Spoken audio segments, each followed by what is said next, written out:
Rapids. If you have not followed his Triple H horse racing podcast, you're missing out. It's one of the best podcasts in the country.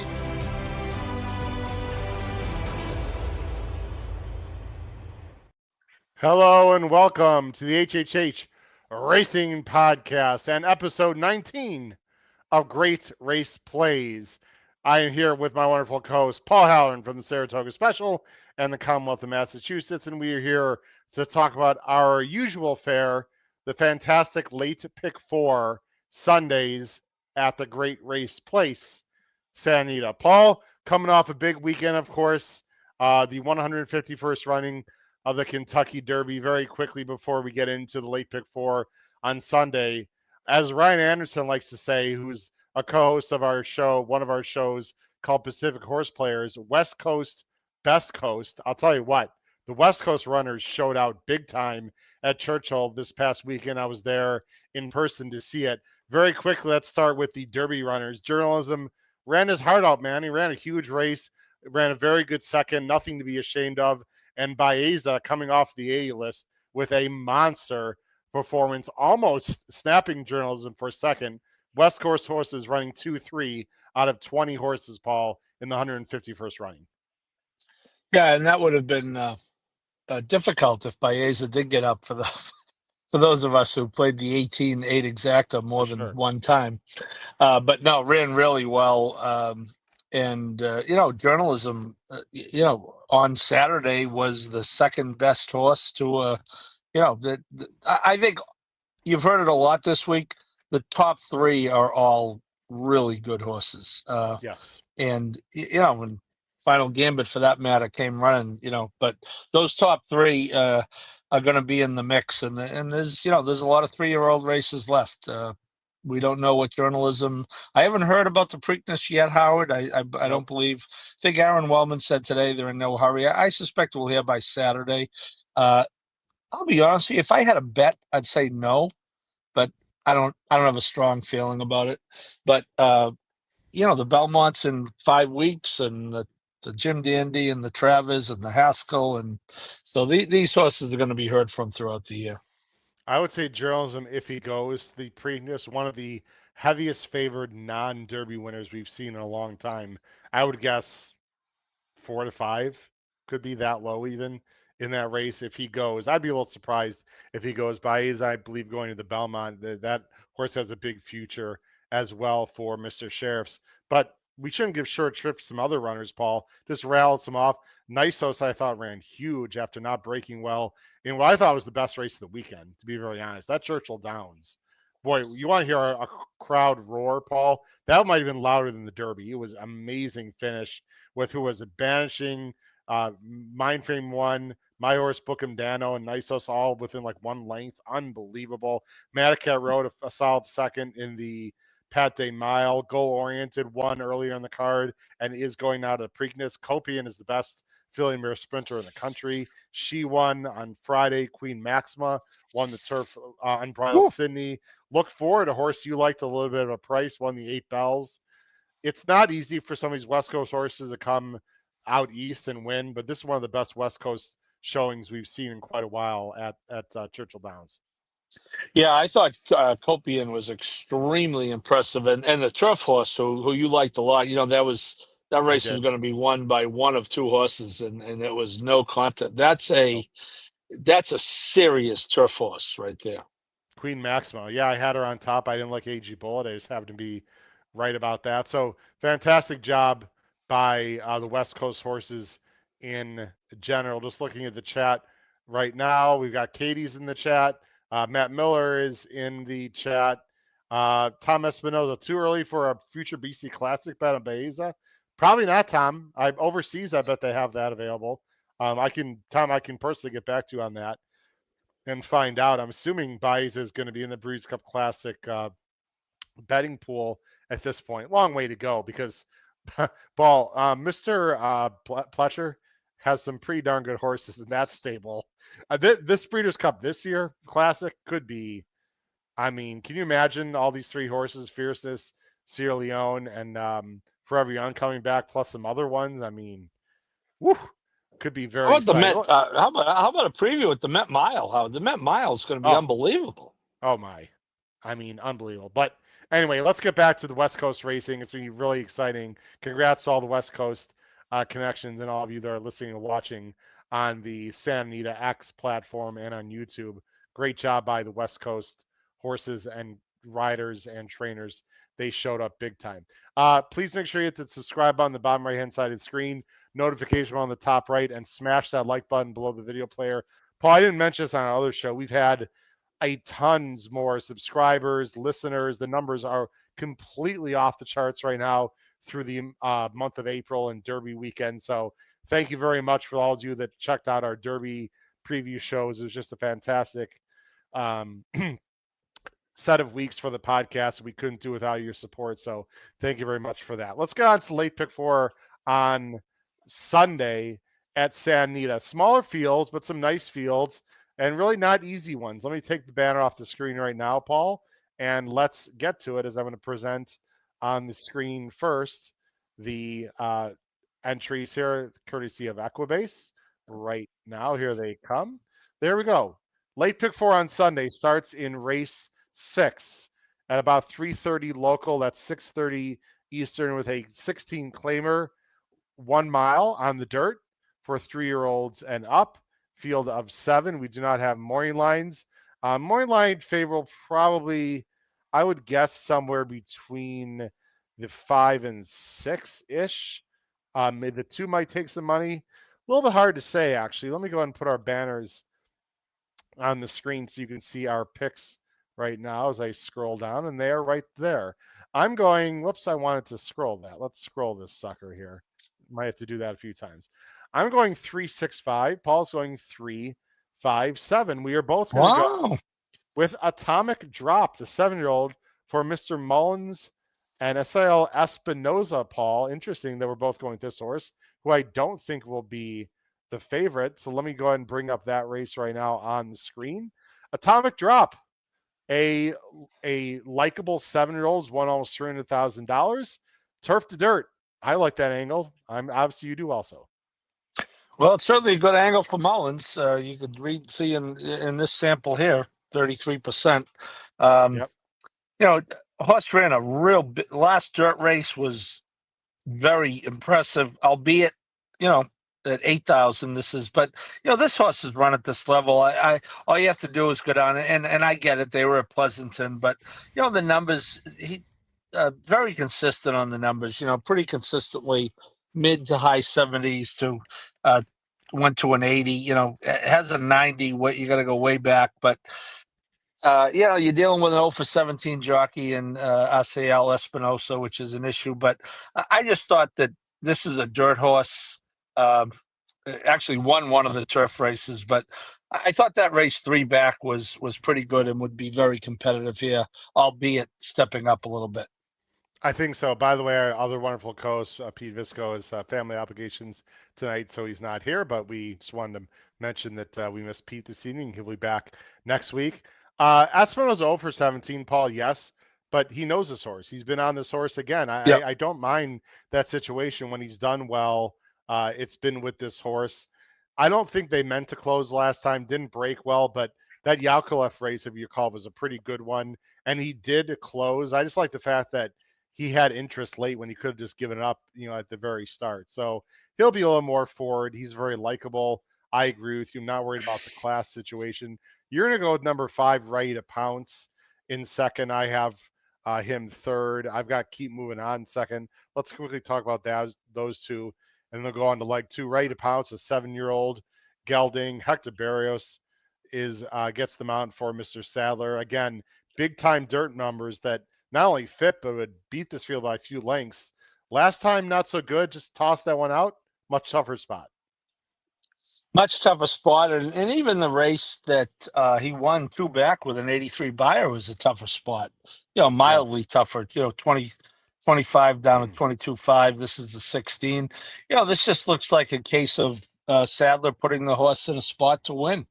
Or at least to be very competitive. The horse is, earned 4 times what they paid for him. I'm sure John's thinking if he if he gets claimed, he gets claimed, but the purse is 25 and you got another 16 for the claim. So you got a chance to pick up another, another 35,000. So yeah, I think this horse fits very well on numbers. Third start of the form cycle, does have to carry 126. Coming back in 2 weeks, but I actually like that in this situation. If Sadler didn't think he was ready, they wouldn't run him. And actually, I'm sorry, we're looking at Ready to Pounce. My bad. Oh no, that was the horse we were talking about. I'm a complete moron. Sorry. Long week. Keep moving on is a horse I mentioned for Glatt and Fresu. Like the connections. This is only a 4-year-old, Paul, facing a lot older horses. I think there's still upside there. Maybe needs to step up a little bit. Did lose pretty handily to Ready to Pounce 2 back, but I think there's enough speed in the race to set it up. I think the blinkers off angle is going to work well for Glatt, who's got pretty good numbers in that situation. Fresu stays on. There's some things to like to me about the number 6. I don't know if you guys saw that or not. The number 6, Keep Moving On. I'm going 365. Paul's going 357 in leg 1 of the late pick 4. Let's go ahead on to leg 2 of the late pick 4 on Sunday, the cinema. Why do they call it the movie stakes, by the way? Why the cinema? Yeah. Anyway, because cinema sounds a lot more dramatic, right, Paul? I would say. There's our picks. We won't scroll it. Who cares? I'm going 631. You're going. Look at this, Paul. Simpatico. We went this way on our earlier show tonight, which people should check out. By the way, our picks and ponies show, episode 407. That was a lot of fun. There it is. I'm going 631, and you're going 651 in this race, which is we do need to scroll it because we can't see. There we go. We'll scroll it now. Let's see. Yeah, mile turf, 3-year-olds, $100,000, small field of 6. Paul, I've got to believe the number 6, Freedom's Not Free, for Glatt. Glatt and Fresu sound familiar. Will be a relatively heavy favorite here. This is a very good Calbred who is supposed to be loose on the lead here in the cinema. Yeah, I agree. I thought this horse had a pretty big advantage, and not a Calbred though. I think you said Calbred. This I'm is sorry, I did Kentucky bred. But horse has done nothing wrong. That consistently on speed figure wise, those low 80s are going to be very competitive here. No problem being outside in a short field. Decent run to the turn. I think Fresu, who's a very good jockey overall, especially on turf, I think gets a fine trip. His run in 2 consecutive races of this ilk, listed stakes, ran third down the hill, which can be tricky, and frankly, ridden by Frankie, and Frankie's maybe one of the best of all time, but he is not one of the best of all time right now. And then came back with a really good effort last time in the Pasadena under Pratt. I think you just swallow the short price and move on. Yeah, I agree with you. I tried to look for some horse that I thought would give that one a little trouble up front. I just couldn't really find. I thought Mythical Real, the number 3 for JJ and D'Amato, was a little bit interesting. I love turnbacks, is tactical, ran pretty well going a mile 2 back in a pretty good main race. And I think there's more here. Highland Real, of course, won the Breeders' Cup turf on this racetrack. Valve Royal, a real nice miler on the dam side. So the breeding is there for improvement. I realized that he just broke his maiden, but I have a feeling this one is going to be pretty good, if not maybe yet down the road. And if he improves, I don't think he's completely out of it. And you've got the number 5 in Kanto, who is now taking over the training by Peter Urton, who is pretty speedy early and maybe will try to just fire out of there and get the lead over Freedom's Not Free, and maybe Pereira could just take this one as far as he can. Was that your thinking with this horse in second? East Coast horse on turf going west, second start. much tough. Well, no, I shouldn't say much tougher spot last time. We talked about down the hill potentially being a little tricky. And this horse was a career maiden on the East Coast, so nothing special. But yeah, I had to pick someone for third. Horse is obviously a turf synthetic horse, but all those East Coast lines I'll take to run third out there. Yeah, you got RT Sauce on the inside. Game Warrior, who actually ran very well, two back in the baffled, not as well in the rush away. I wouldn't completely discount this one either. Paul, it just feels like we can continue to try to search for horses to beat Freedom's Not Free, but just Freedom's Not Free, I think it's gonna be very tough in here. Very nice 3-year-old out west and Omaha Beach colt, by the way. Big fan of Omaha Beach as a horse who I saw in person and win the Malibu a few years ago? I have to look that up. I believe so. I I'd think have to check so. that out. Good I horse. believe so. Good I believe horse. so. All right, let's go on to leg 3 of the pick 4. This is race 8 on Sunday. Allowance optional. Nice field. 50,000 claimers. They're going a mile. Purse is 61K. Field of 7. Some very talented runners. My guess, I don't know. I maybe self-sufficient. The 2 will be the favorite. It's really hard to say. This is a interesting race. That's for McCarthy and Kimura. Let's see where we're going here. I'm going 4-2-3, and Paul's going 2-3-4. Well, same 3 horses, Paul, in different order. There's a lot going on in this race. I thought this race was pretty tricky. You are going self-sufficient for McCarthy and Kimura, who, by the way, was the rider of Copian at Churchill, who again ran a monster race, by far the best turf sprinting filly right now in the country. Or sorry, dirt sprinting filly in the country. What a job, by the way, Mandela's on the Copian. I mean, unbelievable. Wow, she is fast and she is good, and she's going to stay undefeated probably for a while, I think. But let's all it's self-sufficient. The 2 tough, not an easy spot. Let's go ahead and show her PPs here. Again, McCarthy blinkers on, was involved in a very fast-paced last time in a rare sloppy main track in late April at Santa Anita. Maybe this horse wanted the slop and then moved her up with the 420 Tomlinson. This is, by the way, owned by Rapoli. Does he need to be on the lead, Paul, to win on Sunday? I don't think so. I think it's interesting that the blinkers go on after that last race. And you're right. You said there's a lot going on in this race. To see the sloppy line in a PP out of Santa Anita, that's a lot going on just in itself. So yeah, could he have been moved up by it? Obviously yes, but I don't know. There's a reason why the blinkers go on. They clearly thought this horse was not focusing as well as he should be. I think that's a big number. You got to deal with the 3. The 3's undefeated. The horse you picked third, I picked second. I think that'll be.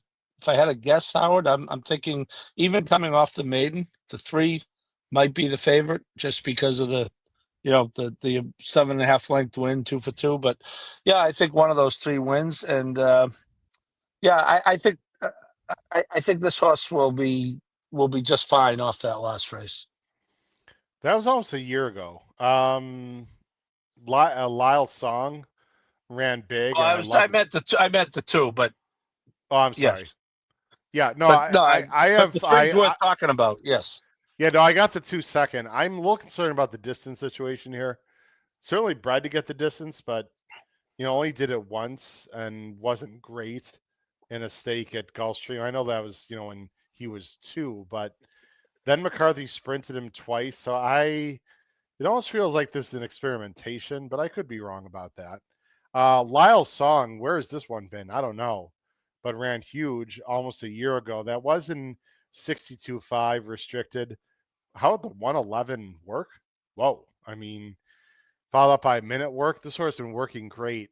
My feeling here, Paul, though, and obviously you feel a little bit different, is that I think at some point the 2 and the 3 are going to hook up, if not early, at least in the middle of the part, and set up for my horse, the number 4 Canada Gate for Sadler and JJ, who took a while to break his maiden, but it's not like he was facing bad horses. I mean, those are some pretty nice horses he faced last year.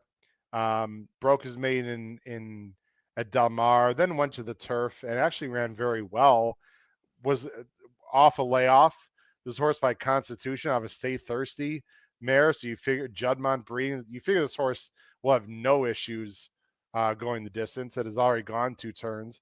Didn't run great last time off the layoff. Maybe needed that one. The works since then are absolutely blazing, including a 58 handily. I have not had a chance to watch these works yet, but it just feels like Canada Gate's going to be singing a great trip, Paul, behind the 2 horses we talked about in theory, or at least one of them. And for me, will take over in the stretch and win, despite the 1-for-7. You're a little, you're not as confident as I am with Canada Gate. Well, no, I mean, makes sense. I think we have the same 3, different order. You make a good argument for the type of trip this horse could get, and I do think you're on target with Sadler second off the layoff is really good. That was a really really good work, and Sadler's doesn't necessarily work them blazing fast, but this horse is certainly in form. Second off the layoff. Formerly trained by Baffert, as you can see. Looks like this is the third start rather with Sadler. They ran it on turf the first time, on dirt last time, staying on dirt. Yeah, I have this horse will be a straight A for me on my grid.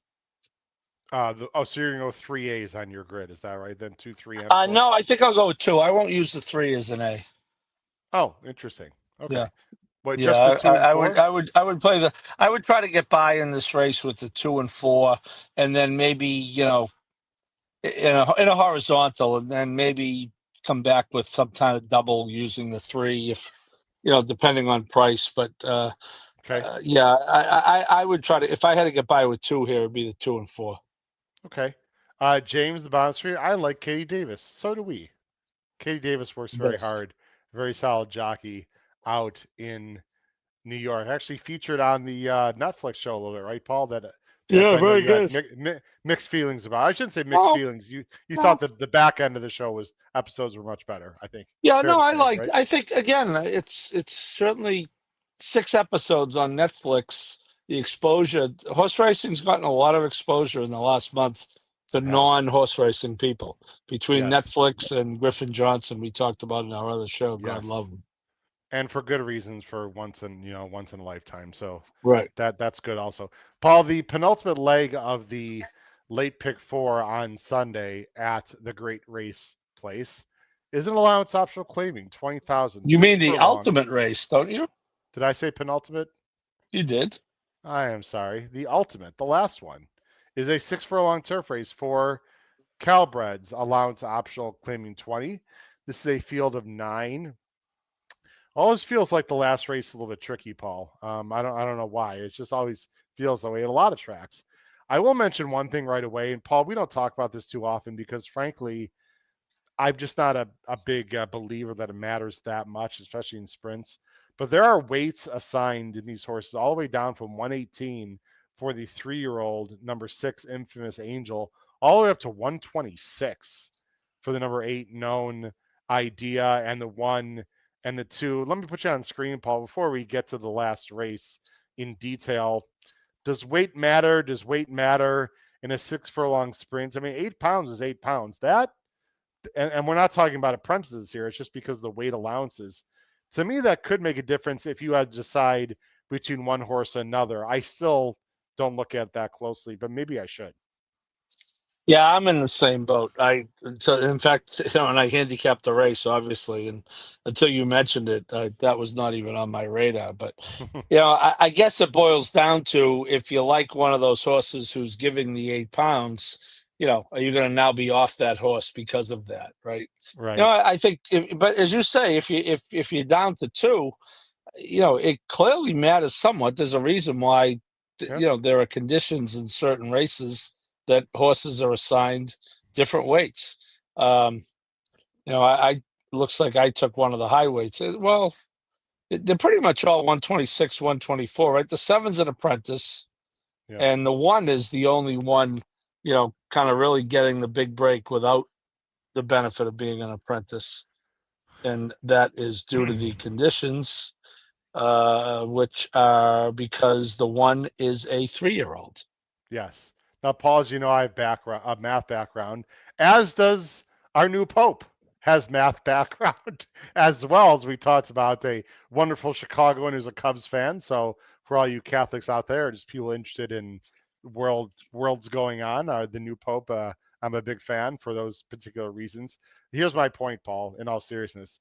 Let's just, I want to compare this to humans because people say does weight matter? Let me ask everyone out there a question, including you, Paul. Let's just take your average 200-pound gentleman. These horses, let's 8 pounds. Let's just say 10 pounds to make it simpler. Okay. But they're 1,000-pound animals. That's 1% of their body weight. Correct. So for a human, for a 200-pound man or woman, that would be 2 pounds. So does carrying around 2 pounds, in a 1 mile jog or a 6 furlong sprint for a human. I know it's not exactly the same, but it's fair to say, would 2 pounds for you at home matter that much if you had to run with it? I mean, very, very, very minor, but maybe a little bit. Going a distance, but a sprint, not as much, obviously, right? Well, I got to tell you, as you know, Howard, I referee basketball, and I've been doing it for 30-something years, and I can tell you that, and that's 90 feet at a time. Right? But I can tell you that I can feel an ounce. That much of a difference. That if I'm telling you, and maybe I'm older and I weigh a little more than I should probably, but my point is, I can feel every ounce running up and down that court. If I'm 6 ounces Okay. lighter, I can feel it. So you asked about a Okay. human. I'm just an old human, but that's all you got. Fair enough.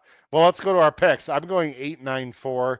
You're going 1-4-8. There's a few horses coming out of the same race that we'll talk about here for just a little bit. You're going to go with one of those horses coming out of a common race, the number 1, Smiling Beast for Corner and Ayuso. Let's go to the PPs and take a look.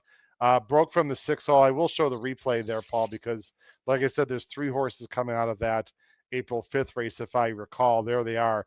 Catman's Uncle Chili was in there also, didn't run very well. So all 4 actually. Catman Sue, Smiling Beast, Sir Rocket, they finished pretty close together. And then Uncle Chili. Let's get the numbers there. Focus on the 1, 7, and 12 in the stretch. The number 4 was also in the race. Let me go ahead and show that again, 1, 7, 12, and then the 4 also. Let me go back a little bit here. And so the 1's on the inside, obviously. The 7 and 12, a little bit hard to see a little further back. I need to go forward with it. There we go. The 12 is right here in the red cap, and the 7, I believe, is outside. Here's the 4, Uncle Chili. Here's the 1. Tell us what you see in the stretch, especially between the 1, 7, and 12. Again, the 1 is here.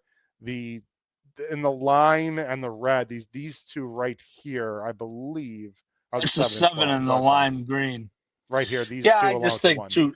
Yeah, I just think too far back. And if you go earlier, this horse was a little keen to run early and was kind of taken back. And I think moving forward, okay though. Nothing special, but misses by 3, 2 rather. Yeah, I'm thinking that he'll get a little bit of a different trip.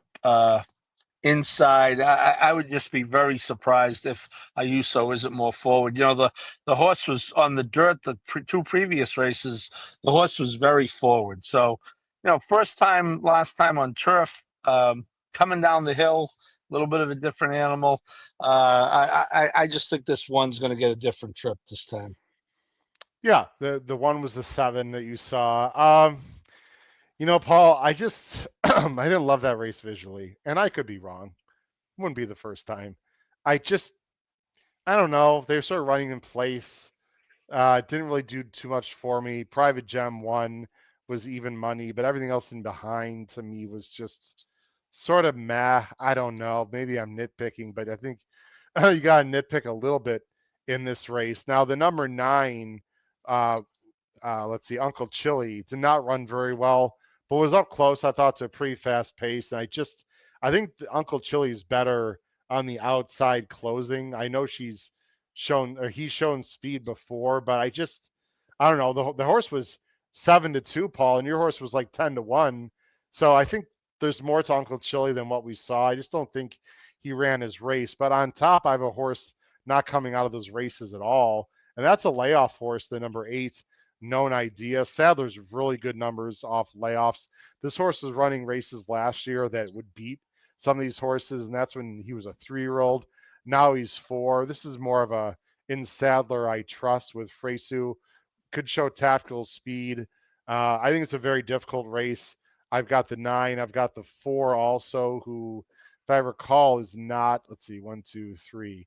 Yeah, this 4 is not. Oh, sorry, he's coming out of the private gem race, but again was up close. I thought that race started to fall apart a little bit. I just don't have a real strong opinion. I don't want to BS people at home here. I just like the layoff horse, and I want a fresh face because a lot of these horses, Paul, that have run just don't do much for me. So I have an idea, a known idea. That's where I'm going with the 8. Any final thoughts on a tricky last race for Calabreds going 6 furlongs, Paul? Yeah, I'll be at minimum 3 deep, and I'd feel more comfortable being 4 deep. I agree with you about the race. I think you can make a pretty cogent argument for the ones we talked about at least. I agree. Let's go to our best bets. I'm going to show a quick promotion and end the show. Paul, you're going to go, let me tell you something. You're going to go with a $5 daily double. In fact, we're both playing daily doubles on tonight's best bets. So you're going to go 2, 3, 4 with 1. As I get up the promotion, Paul, I want you to talk a little bit about your thought process on this $5 daily double, which would cost $15, ladies and gentlemen. Yeah, I thought you mentioned the 4 was I mean, the 1 and the 9th was almost 10-1 last time, ran 4th. I just thought should be a different price. So we talked about that 8th race. I did throw the 3 in for that purpose, on a double. I thought I think there's a really good chance one of the winners comes from those 3. So I think with a decent price in the 1 in the last, that you can maybe get away with going with all 3 of them. Yeah, I think that's definitely good thinking. I think you might want to take a stand in that last race because that last race is pretty tough. And so you either got to spread, you got to go light there. As I'm looking for the promotion, and for some reason I can't find it. So maybe we won't do the promotion. Oh, there it is. I just found it. Let me bring up my best bets here. Let's see. Here we are. My best bets. I'm doing the double. I'm sort of thinking the opposite, Paul, which is sort of funny. I'm gonna single in race was it race 8 with the 4, who I think will stalk the 2 and the 3, Canada Gate. I know how much everyone loves Canada these days, or at least a lot of people still love Canada. Maybe not all of our politicians in this country, but that's a whole other story. And I'm gonna go 4, 8, 9 in the last leg, trying to spread out. Do I have a lot of confidence? No, but I think I'll get paid there, Paul. That's a $15 bet. So it's interesting our strategies, Paul, because one of us is singly owns going 3 deep. So we're thinking along the same lines, just going to do it with different races. And they're $5 daily double, and the other promotional bets they have at San Anita, including the $3 late pick 3 are fantastic. Let's just take a quick look at those 2 bets at the Great Race Place. Now offered at the Great Race Place. $3 late pick 3 featuring the last 3 races. $5 late double on the last 2 races. Both with a player-friendly 15% takeout. Every race day at Santa Anita Park. 15% takeout. You can't beat that at all. So I highly recommend people play that very much. Like Katie, who recommends Paul takes both doubleheader wins here for the best bet. Katie, big fan of Paul tonight, not so much of me. Katie is one of our most astute viewers. That's okay. Yes, she is. So maybe good luck, Katie. Hope you are correct for your sake. Any final thoughts, Paul, on the Derby? Anything else that's happening? I know your Celtics took a little bit on the chin the last 2 games, being up 20. I know what it's like to be a sports fan and lose, with big leads. That is brutal. I don't think that series is over at all. But not to digress to other things other than Santa Anita. But any final thoughts, Paul, as we wrap up the show? Yeah, well, the Lakers are out, so I know some of our West Coast viewers won't like hearing that, but that's almost as important to me as the Celtics being alive, especially with that phony LeBron running the show out there now. Well, we just lost about a third of our listeners, but hey, Yeah, that's oh, boys, they can't. That it's an insult to some of the Laker greats of all time that they're comparing that. Anyway, no, I think this is a solid card. I really, I saw something in the chat.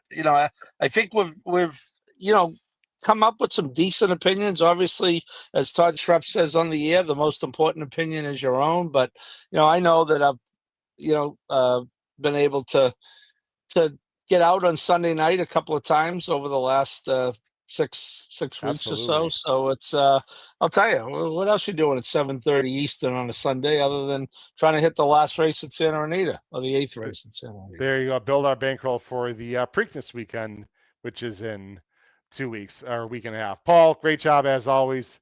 Appreciate it. For my wonderful co-host, Paul Howard, and this has been your host, Howard Kravitz, up to episode 19 of Great Race Plays here in the HHH Racing Podcast. I once again want to thank everyone for incredible support during the week or two of our Derby previews. I know a lot of you are West Coast viewers, and all the love and support you show. We've been growing leaps and bounds. And of course, those that watch this show, we hope you enjoy the show and that we provide you some interesting tidbits to bet the late pick 4 on Sunday at Santa Anita, in which you need to crush your bets. Have a great night, everyone. Take care. Bye-bye.